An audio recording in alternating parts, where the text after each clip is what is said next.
அத்திக்கடவு அவிநாசி திட்டத்தை முதலமைச்சர் மு.க.ஸ்டாலின் இன்று காணொலி காட்சி மூலமாக தொடங்கி வைக்க உள்ளார்.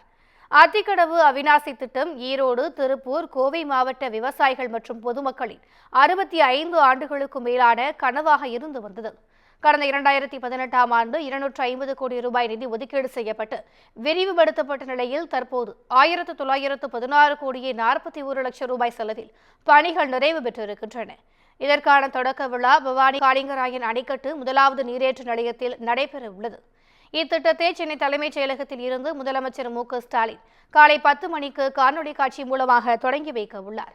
இத்திட்டம் செயல்பாட்டிற்கு வருவதன் மூலமாக ஈரோடு, திருப்பூர், கோவை ஆகிய 3 மாவட்டங்களில் உள்ள ஏரி, குளங்கள், குட்டைகளுக்கு குழாய்கள் மூலம் தண்ணீர் கொண்டு வந்து நிரப்பப்படும்.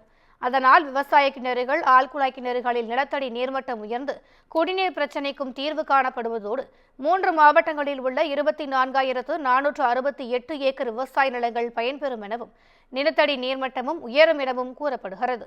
இந்த நிலையில் அத்திக்கடவு அவிநாசி திட்டம் இன்று தொடங்க இருப்பதால் விவசாயிகள் மற்றும் பொதுமக்கள் மகிழ்ச்சி அடைந்திருக்கின்றனர்.